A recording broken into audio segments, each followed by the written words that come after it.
Welcome to You'll Never Talk Alone. That's it. That's the signal. Here we are. It feels good to be back after a small break. A suspension, actually. We were not allowed to podcast last week, so oh well. If anyone missed it, our own Alex Level, say hello, everyone. Alex. Hello, everyone, Alex. God, why did I even set you up for that? He live streamed some brand new FIFA 19. Alex, how did that go for you? It went well. Won the Asia Elite Trophy. Won some money. Signed some players. You'll have to tune in later, dear listener, because we're going to start making that a more regular thing as we take Liverpool throughout the season and beyond. You'll see who I signed, see what games I win. Yeah, I'm curious now as to who you signed. I'm going to have to go look this up. You can find that on our YouTube channel. I guess if you just search for, You'll Never Talk Alone, you could probably find it. Go to our Twitter account also. We got it linked on there. Could you read the entire URL, please?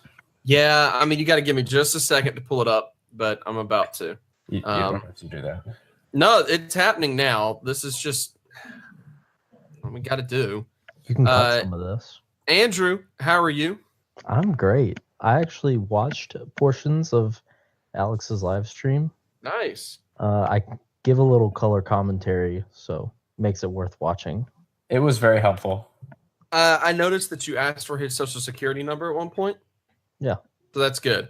It's real good. If you want to find us on YouTube, you can at https:// Is that a backslash or forward slash? I believe it's a backslash. Is that a backslash? www.youtube.com/channel/UC1_ZBGOOLCQ7H0UZ5HL4B1A. Do they not make a shortened URL for YouTube channels? Not until you have a certain amount of subscribers, I think. So do us a favor and subscribe to the YouTube channel. Yeah, we will be trying to do some live streams, or just even more importantly than that, we also will probably be doing some. We record these podcasts via Google Hangouts or via YouTube Live, really, and so we're going to do some live episodes that you can tune into at some point in the future. If you want to live stream them there before they go up on the podcast. So look for our YouTube account. We'll get that more active. But as for now, we've got, 7 different matches against Chelsea to talk about? 15. 15. I'm sorry, I miscounted. I said 7 or 8. I meant 7 plus 8. That's weird. I only saw 2 of them. Well, then you got to sit out on 13 of these discussions we're about to have. We have an elimination from the Carabao Cup against Chelsea, but we also have our first non-victory in the league, but still not a loss against Chelsea. An interesting one that ended with both managers laughing and smiling and hugging each other. So odd relationship. But let's look at this.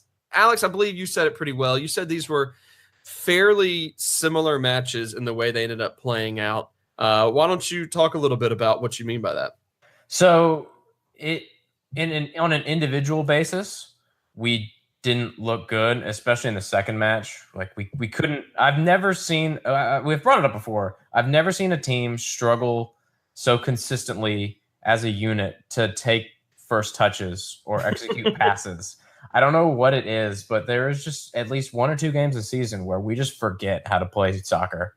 And the match against Chelsea was one of those matches. And sure, some of it can come down to their defensive pressure, but a lot of it was just lack of execution, and it was very frustrating. But collectively, we did pretty well, more so in the second match than the first, but we created a lot of goal-scoring chances, and had we been more clinical, we would have won both matches handily, and probably should have won both matches handily. So it's very weird to say that we were bad, but we were good, and that's kind of been a topic of debate online, I guess, when people keep kind of chiding people for saying that we were bad. And it's like, well, you can't completely ignore the fact that we couldn't not hit their players with a pass. It was a lot like FIFA 18, where when you play the better teams on FIFA 18, it just always seemed to hit somebody on the other team with a pass and go right to them. So that's pretty much what these games were. Andrew, we look at Well, first of all, I mean, how much do you think fans should care about the Carabao Cup? Do I have to say it? I'm just curious. Like, It's does this the- matter much to you?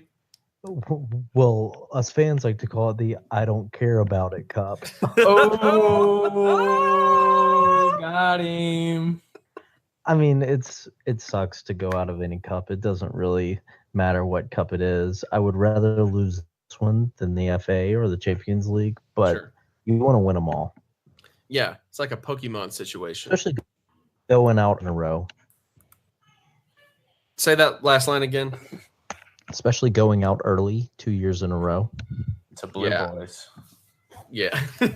I wonder if that's something that we talk about, in the locker room. It's like, boys, you just want to go ahead and get out of this one real quick and just not worry about it. And everyone's like, okay, sure.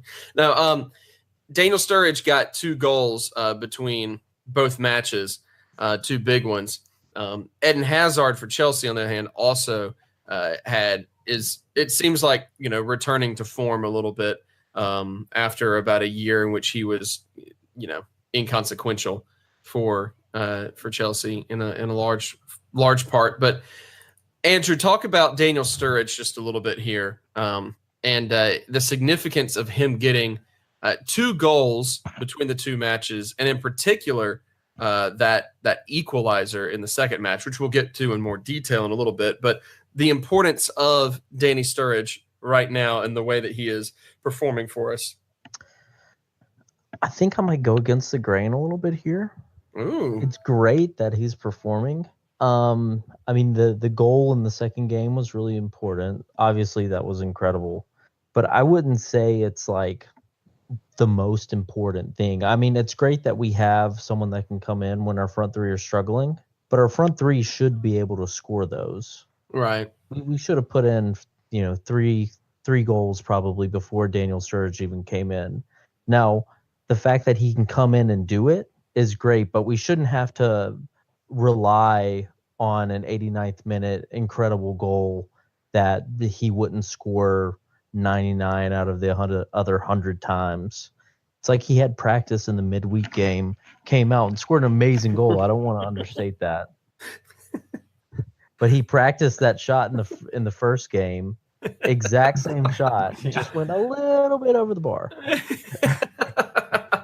It's like, okay. They take a mental okay, note. Come back to this one. got it this time. And it was an incredible goal, but we should put in probably 2 or 3 goals before he even scores that, and it shouldn't have ever been a factor. That's more my issue here, is that we aren't scoring a lot of easy goals that we're getting the chances for, and it's not these 2 games only, it's all the games leading up to this.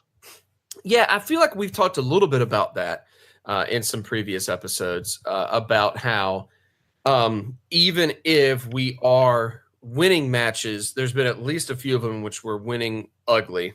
Alex, do you think that this is still beginning of the season, shaking off rust a little bit, or is this something that we should have figured out by this point? A little bit of both, I'd say. It's natural for us to be. I mean, a lot of it comes down to tiredness. A lot of our starters haven't really had much rest since the World Cup, even since July. Even the people that came in for preseason have been working hard since July 1st. So it's natural to look a little bit leggy. I think it's taking a little bit longer than I know we anticipated for a lot of the new signings to come in. So we haven't rotated as much, which may hurt or help us. I mean, we've seen 1 or 2 players come in off the bench and make an impact, but as we saw in the cup match, if we play 7 of them at once, they don't make as big an impact as 1 or 2 of them.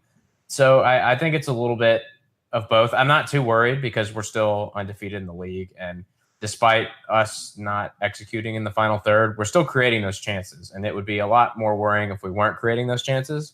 So, I mean, if you think about it, there's a little bit of a parallel with what happened with Coutinho when Klopp first started, that we would play well, we wouldn't score, maybe we'd create some chances, but then we'd have to rely on a moment of magic from somebody really good.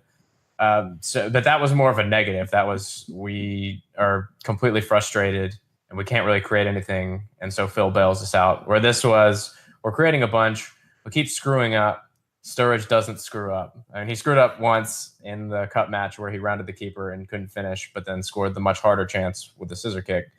And then the match on Saturday, I mean, he just bluted that one into the goal. So I'm not worried. It's nice to have someone come off the bench and do that. And it's nice to have someone who will just hit a shot. I think that's the big thing. Sorry to go on long, but we keep trying to walk the ball into the net almost. We try to build up the wings and cross it in. And we were never going to win the ball in the air over Luiz and Rudiger. So we did need someone to actually just have a shot and see what happened. I guess, I mean, we heard a dog shaking their ears very loudly on one of our microphones. It's very nice. There's been a lot of talk about people concerned about Mohamed Salah in particular so far this year. We talk about some of the issues we've had with missing on easy stuff or just not attacking in the same sort of fluidity or just not finishing well, all of that. I mean, Andrew, do you think that there's anyone who – I think people pick on Salah mostly because of what he did last season and nothing else. Like, it seems to me like there's a lot going along on the front three that isn't connecting well, but he's the one that people target. Do you think that it is more worrisome that he is struggling, or do you think it is something that is just kind of across the board with those three and not finishing as efficiently as we want them to? I think it's both, because Salah's been the one where you can see he's missing more than the other two. And you can visibly see his frustration. Yeah, he's upset. He's getting taken off. He's used to scoring a goal every single game. I don't worry so much that he's not going to get back in form. I think he'll be fine. He's getting in the right areas. He's getting a lot of chances. As long as he can just take that first hit instead of trying to dribble around, and he's not making decisions. So I'm not as worried about him as I am that he's just him and the front three. It doesn't seem like they're like as fluid together. At least I think I've watched the last two games, and that's what I'm thinking of though. And that's just going to be a completely different scenario than other games that we play. Just because the way that Chelsea is able to structure themselves and, you know, go against the front three just with some good defense, but they're attacking the midfield and the front three before we're even getting a chance to get on the break. So I think we'll have a lot more luck, and they'll look a lot better against other teams.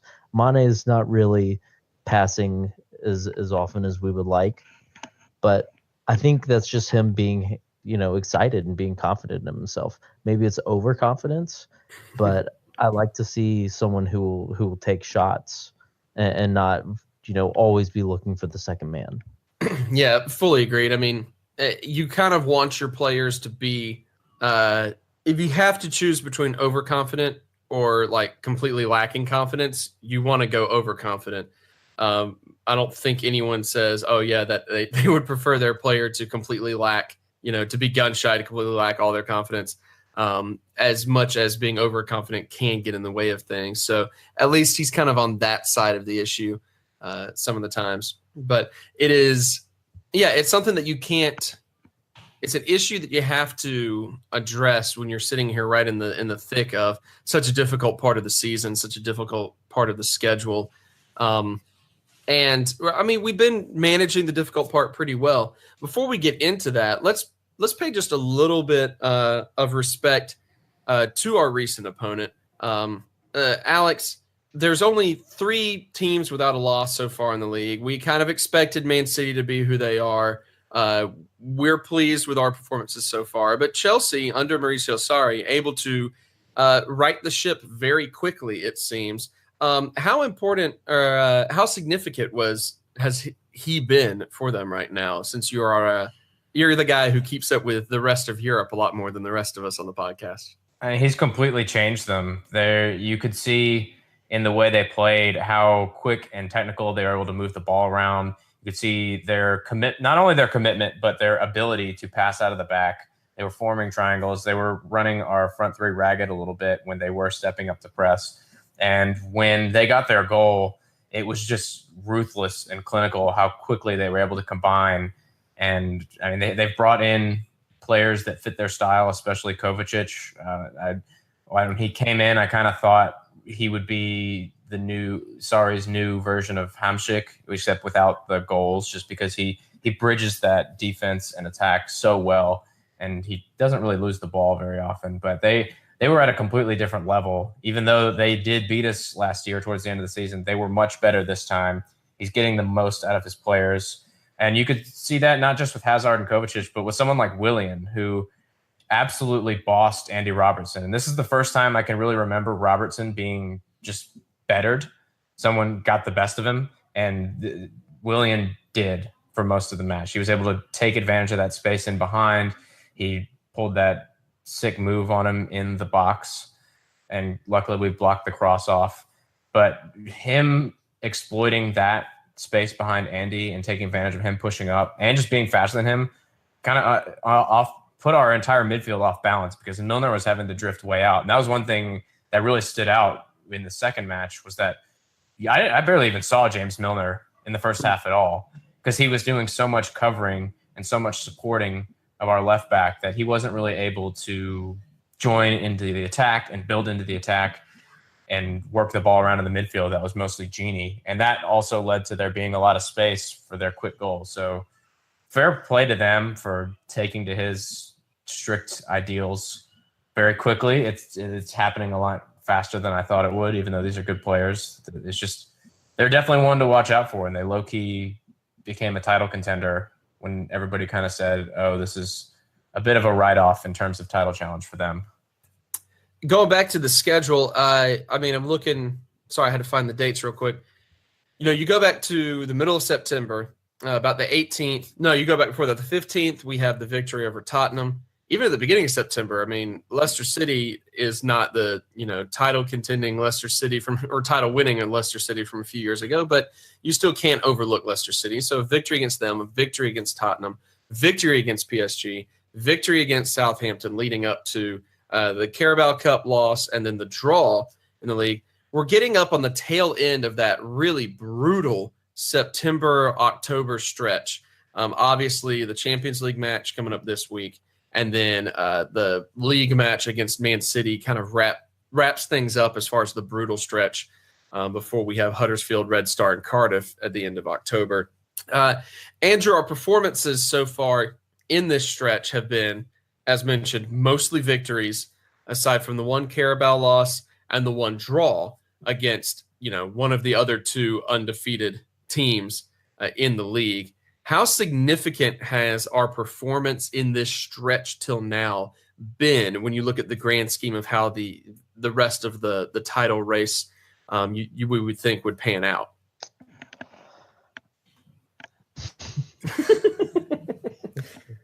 Gonna need a moment. I mean, yeah, it's good. We got to get as many points as we can get.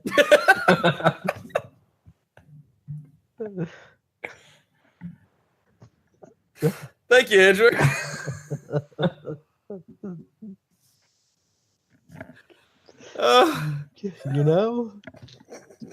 Good to win. Pretty significant. Yeah. Okay. Alex, you want to add anything? Well, it's been kind of funny that we've had. I mean, you don't have to add anything. No pressure at this point. No, I think it's important that we're getting points out of all these matches, because we hear a lot that this is a kind of match that Liverpool last season would have lost. First of all, we didn't lose that many matches last year, so I don't know why everybody thinks we would lose all these games. But we are making sure we're getting points out of everything that there is to get points out of. I mean, sure, we lost in the Carabao Cup with a much changed team, but it's huge to go to Stamford Bridge and get a point. It's huge to play like crap and get 3 points most of the time. So it only bodes well for us that once we finally get going and once the floodgates open, we'll keep getting points and keep getting goals. And there's nowhere to go but up, really. And in light of, I mean, I want to say consistency. I feel like consistency is not necessarily the biggest compliment to pay, considering we have had some weak finishing, some of the things we've talked about so far. But in light of, consistently getting points in these matches, and the obvious improvement so far in the season, how beautiful is it that Jose Mourinho is struggling like he is? Can we talk about this for a little bit on this podcast? Can we just go ahead and just jump into this topic? Because it's delicious to me that every headline right now is, how much longer does he possibly have? And are he and Paul Pogba going to strangle each other? Like every single headline. How beautiful is that? EFCN FC already wrote him off. Oh yeah. They're one of their articles is like talking about preparing for after Mourinho. Like they think he's already gone. I don't know why. I mean, they've got the best sources, so I'm sure they're right. But yeah, it's wonderful. It's great to see someone who just loves to make everything so difficult for every other team to have a bunch of poor results against terrible teams. West Ham. Against already relegated West Ham. West Ham, who is currently in the championship. They're not even technically in the Premier League anymore. They're already gone.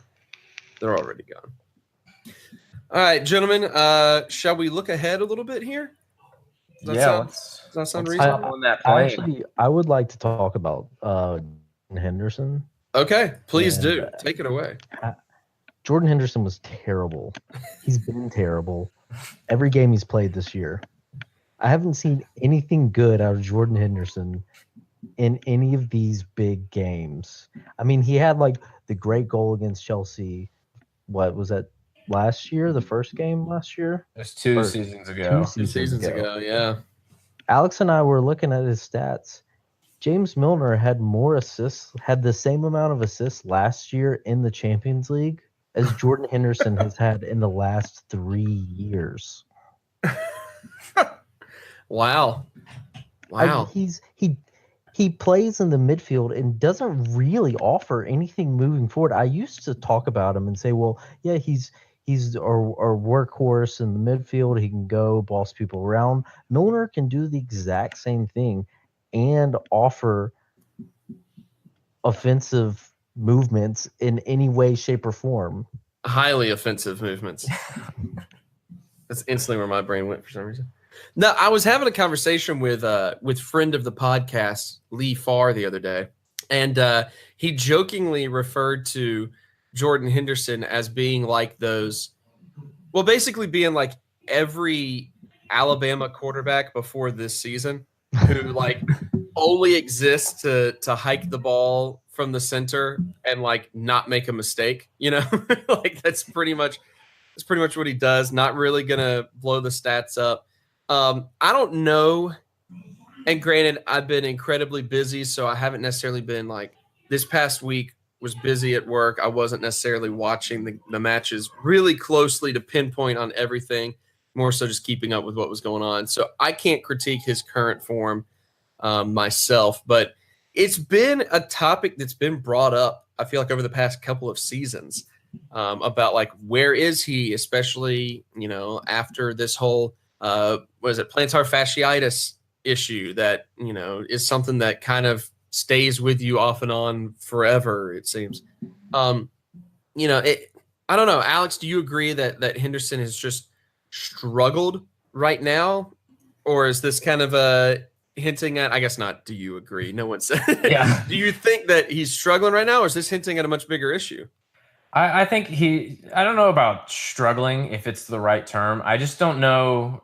We've talked about it a lot before. If you want to be elite at that position, you have to have a certain type of skill set and a certain type of interpretation of the role, I guess you could say. And I think that was spelled out really clearly in the pass radar that I'm pretty sure I retweeted on my personal Twitter handle that showed the differences in like frequency of passing and direction of passing between Jorginho and Henderson. And I know a lot of people like to joke about he never passes forward, but there was a stark difference in the direction of the passing. The biggest lines were straight right and straight left. And I understand sometimes that can be very helpful. Against certain types of teams, cycling possession like that is really helpful for taking advantage of gaps, and switching the play from side to side very quickly can create a lot of openings for you. But there is also a danger, especially for a team that was, I mean, they weren't parking the bus, you would say, but they were defending a lot deeper than you would expect them to, I guess, for a team of their quality. And they were very compact. And when you play teams like that, you don't want to get sucked into that kind of U-shaped possession around the outside of the box. And Pep Guardiola actually talks about that a lot in his book about his first season at Bayern, that sure, you can pass the ball around really nicely, but if you're just going in a U around the box, you're not really doing anything. And that was a big I think that negatively affected us, especially in this second match against Chelsea, because you saw when Naby Keita came on that there was a huge difference in their approach, and they weren't playing the exact same role, but you saw Gini shift back a little bit, and Keita would drive at the defense and play those passes through the lines and try to find the feet of the striker and go up and join the attack. And he got into the box several times, which we didn't see much from any of our other midfielders. And I'm not saying Henderson should be getting into the box, but there's a type of pass that he should be looking for a little bit more that our center backs are making way more than he is. And I don't know if that's clear direction from the coaching staff or not, but the way he's playing the position doesn't help us sometimes. And I know the discussion about Henderson tends to get very vitriolic and like I'm already furious. pissed. Yeah. And he has a role on this team, absolutely. But from now on, I definitely want to see the midfield we played at Spurs. I want to see Gini, Keita, and Milner, and at least until Fabinho is ready to play that role, because I think we'll see a marked difference in the type of splitting passes and the type of possession we can maintain once Fabinho is fully bedded in and ready to start and play that role. Do you think that any of this is like a product of Henderson kind of being asked for a little while to play out of his normal play style and then kind of shifting back? Like, because we talked about him having to be kind of a defensive mid for a while, and he's not really, I don't know. Do you think any of that has affected his current form? I think it absolutely does. I mean, when he was at his best, he was not this player that he's playing right now. And there are certain situations where the way he plays that role is absolutely perfect for the match. And there are some times where he definitely should start in that role. But in terms of being the six that we need all the time, he doesn't have the skill set for it. And that's not saying he's a bad player. That's saying he's a different player. He's a bad person. Yeah, that's saying that he should be fired. Not cut, fired. No severance, no nothing. So it's tricky, but there were so many times in this match against Chelsea on the weekend where you would see lanes open up and you would see runs being made and you would think, just play it, split them, it's open, play them on, keep them guessing, and then the ball would be cycled out to either the center back right next to him or the fullback all the way to the wing. And that could lead to us getting a little too predictable and having a lot of the ball but not having much threat. Because that ended up leading to a bunch of crosses where we were trying to beat Luiz and Rudiger in the air. Yeah. It also turned into him passing it down over to the fullbacks, and the fullbacks would kind of be, a lot of times they weren't deep passes. They were, one step ahead of that line with Hendo in the back, and they'd get stuck on the wings, and then all they're doing is just passing to Gini or Milner back and forth over and over again, and then they can't go forward until, it takes a full minute for them to even get to a point where they can try to cross it in, or 50% of the time, 60% of the time, they're getting the ball taken, or they're passing it back to Hendo, and he's going back around the other wing, and we're doing the same exact thing. Passing and use. Yeah, it just doesn't offer enough to beat a team that has that tactical strategy and has the structure there with a good manager that knows what they're doing to get through these lines. Yeah, and it is a shame because like the Henderson, when you're talking about Henderson at his best, Henderson at his best was known for pinpoint aerial passes. You know, he was known for just being able to pick just the right spot to like pass a little on, and we don't see that these days. And regardless of whatever it is that is going on, we don't see him doing things in the way that endeared him to us to begin with. And that's kind of that's the thing that is, you know, probably the most troubling. It's a shame we don't have noted Henderson apologist Will Caves on the podcast tonight to set us straight in our error. We'll try to get him on the next episode just for a rebuttal to all of this.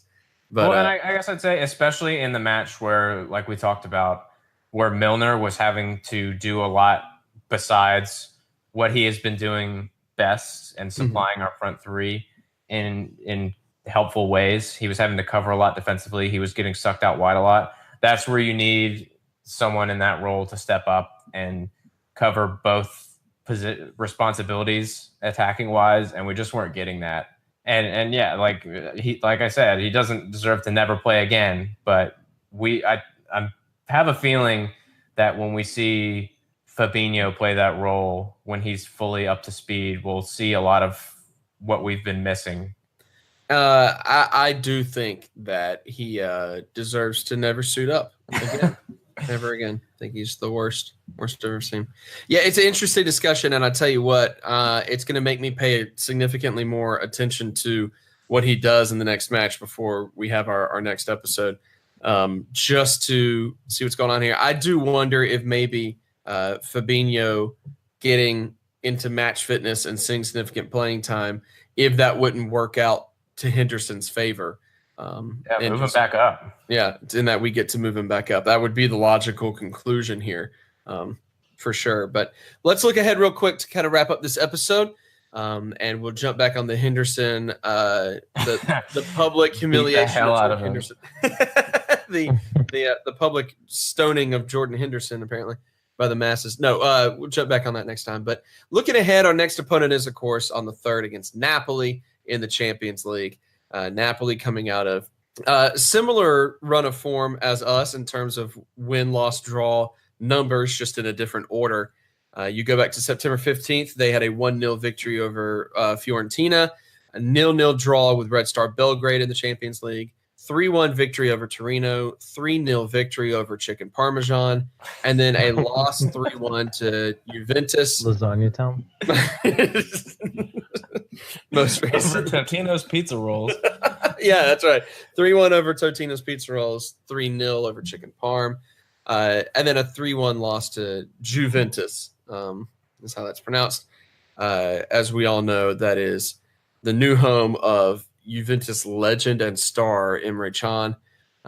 So Napoli right now, I mean, their Champions League matchup against Red Star Belgrade ended 0-0 draw. So are either of you feeling significantly worried about Napoli? They seem to be like they should be a better team than maybe they looked against Red Star. But what's the general consensus here? Are you worried? I'm not worried. I don't think we can take them lightly, though. They're not the team they were in the past 2 seasons, but they're still good. They were very good for a large part of the game against Juventus, and they're kind of finally finding the system that works best for them under Carlo. And they have some brilliant players. I mean, the goal they scored against Juventus this weekend was lovely. And Insigne's starting the season the best that he's ever started. They have weapons. It's taken them a little while to bed in some of their new players. And like I just said, to figure out how to play, how Carlo wants to play, and marry that with how the players like to play. So they're going to be a tough opposition. And it's never easy to play in Naples. Their stadium is electric. I mean, I haven't been there, but you can just tell when you watch them that it's wild. And when they score, their announcer is pretty cool. They go YouTube. I think Decibel Bellini, I think is his name. If you just go YouTube that, It's I mean, hype AF. if you've got an announcer whose name is Decibel, like he's got to be good. It's hype AF. Just go YouTube it. But we're better than them. Even when we're not finishing, the way we've been playing, we're still better than them. I'm confident we can win. I don't want to see that much rotation, as we saw in the Carabao Cup. When we play all of our depth at once, it gets very shallow. Mm-hmm. And I just want to see us be in a super comfortable position in the Champions League. 2 wins from 2. I think we can do it. For the love of God, remember how to finish, please. Andrew, how do you think, or what would you want to see from a lineup in this one? Alex just mentioned us playing all of our depth all at once last time around. What do you think that we're going to see in this matchup as far as the lineup goes? Any major changes you would think? We could possibly see Daniel start. I wouldn't put it past Klopp to rest one of the front 3, put Daniel in. Baby Keith's going to play, I'm sure. And I would like to see Fabinho. We'll see. He played in the Carabao Cup, I believe. Yeah. So hopefully we'll see him again. But other than that, I don't think any changes. Yeah, it would make sense, I think, to keep it fairly consistent here, especially considering you want to keep everyone sharp and prepared for the match just a few days later against Man City. So you don't want to run the risk of changing too much and getting players kind of out of rhythm before you go into such a large match. But you also got to balance out, resting guys beforehand. It's tricky. I would never want to be a manager, but let's go ahead and talk a little bit about what we expect to see in scoreline predictions. Alex, what do you think would be our key to victory here? And do you think that we pull off a victory? I think we pull off a victory. The key to victory is just not screwing up in the final third anymore and taking those chances. I think Mo starts on the bench. I think this is one that we give him a rest. I do think Sturridge comes back in and starts. He's in great form. He can outwit their center back pairings, and their center backs are pretty slow as well. So I know Sturridge isn't slow, but he's not as fast as he was. That would still work well. I think we're going to win this one 2-1, and I think it's going to be more comfortable than the scoreline looks. All right, Andrew, what are you thinking will be our key here, and what's your scoreline prediction? This is going to be a tough one to choose. I listened to Alex, but I don't know anything about Napoli. So I'm going to say 2-0. Just because. Yeah, I'm in. That sounds great. Yeah, I feel like I don't know enough about Napoli to really predict this with any sort of confidence. But that being said, this is we've faced tougher opponents, it seems, on paper so far, and been able to muscle out a victory. So I would think that this is I'm going to go with a 2-1, but I'm going to go a victory for us, but I'm going to say that it is as close as it appears. That's my difference there, Alex. I think this will be this is one where we don't necessarily handle things as cleanly as maybe we'd like, maybe looking ahead. I don't know. I'm just talking out the side of my mouth at this point. So, fun fact about Napoli, I think they're the first professional soccer team to join the Amazon initiative to start making Amazon the official club shop of some of these clubs. So all their official merchandise is on Amazon, and that's their main online e-commerce site. I think it's pretty cool. Nice. We'll probably see a lot of that once Amazon starts showing the Premier League. I think next year. I think that's the first year of that. So they do have some cool kits. So if you see them tomorrow and like them and want to remember that time we beat the crap out of them, you can find it on Amazon. Yep, I'm in. Hey, before we wrap up, why don't we do a quick crest exam for Napoli? I think we need to finish out the episode with a crest exam. Napoli, of course. It's a big N in what looks like a button. It looks like you should be able to push it, and you hear their announcer Decibel yell out the name Napoli. It's kind of what it just looks like. Of course, we rate these sort of things on a best crest, meh crest, and crap crest scale. So, Alex, what do you think about the Napoli crest? It's pretty meh crest. It's pretty straightforward, like you said. It's a circle with an N in it. I mean, you can't really elaborate too much beyond that.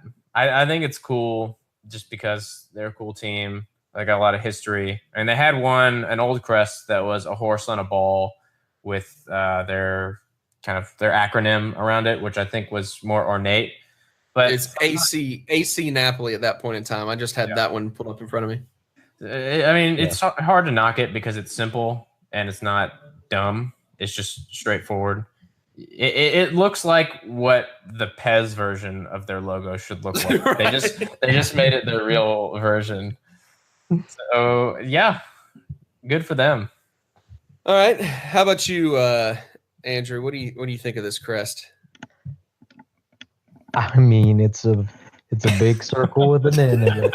Like there's nothing you can really say that's like, it's not terrible because there's nothing to make it terrible. It's, I'll go as far to say this isn't a crest.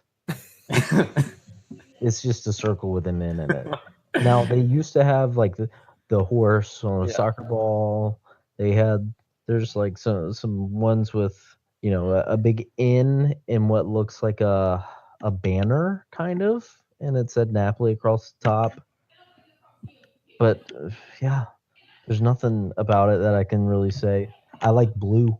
And there's two good shade of colors. blue. Yeah, there's two colors of blue.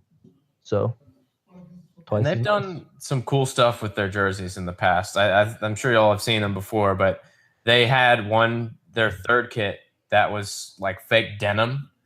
It was a shirt, but it looked like jeans. I remember that. That was awesome. That was so cool. Do you think they're going to sell that on Amazon? Because I'd buy 12 of them. I'd wear them all the time. Don't think so because it was their old kit maker, but I want to find one of those so badly because they're hilarious and amazing. Oh, it's so good. I'm going to give this one a crap crest because for the kind of the reasons y'all mentioned a minute ago about how it's just kind of like, okay, whatever.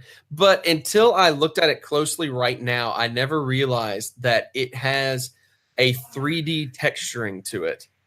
And kind of a bit of like a lens flare look. It looks to me like a Windows 95 logo is what it looks like to me. And I'm not feeling that. Not feeling that at all, especially considering some of the some of the versions like right before it. Because like 2004, 2006, they just were known as Napoli Soccer before they went back to SSC Napoli. And they've got some better designs in the past, going back to the original AC Napoli from 1926 with the horse on a ball. And then apparently 1927, they had a logo that was it looks like a coin. It looks like they made a coin and then somebody like took a picture of it later on. And we're like, oh, this was the crest. And it was a better look. I don't like this one. I'm going to call it a crap crest. I think they had to make this crap crest because, they had that one in 2006, but I'm fairly certain they went completely bankrupt and were relegated like all the way down. And that's why there's the SSC is because they're technically a new club. Nice. But that did not pay for a graphic designer. You're right. I mean, the budget had to go elsewhere. Yeah. It looks like something like an 8-year-old could have made on paint. Yeah, that's kind of it. Like it's like Times New Roman is the font on that N also, So, they were SSC Napoli from 1964 until 2004 when they became Napoli Soccer, and then 2006 they jumped back to SSC Napoli again. So, there you go. You go. The jersey that has the denim, they also had their shorts. And with the denim as well. And they had like the double stitching around the bottom, like jeans would have. It was amazing.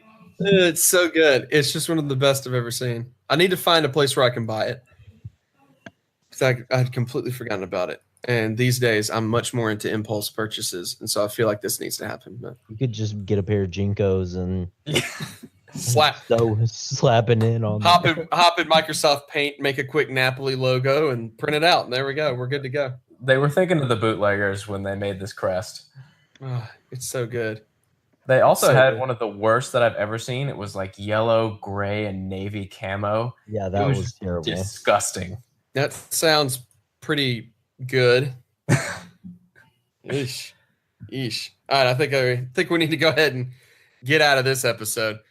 This has been You'll Never Talk Alone. We've trash talked Napoli's crest a little bit. We've praised every single one of their jersey decisions. Their kits have always been good. I think that's the impression I was just getting. And we are going to wrap up the episode getting ready for that matchup on October 3rd. Gentlemen, thank you for your time. And dear listener, thank you for tuning in to this episode. If you got any different opinions about Napoli's crest, then let us know. Because we Or their want to hear. kits. Yeah, or their kits. If you think the denim sucked, you can get out of here. We don't want to hear from you. But thank you for tuning in to this episode. We'll catch you again later on this week after the Champions League matchup against Napoli. I'm Joseph Craven. That's Alex. That's Andrew. Hey, Andrew, let's try something new out where you sign us out of the podcast. Why don't you go ahead?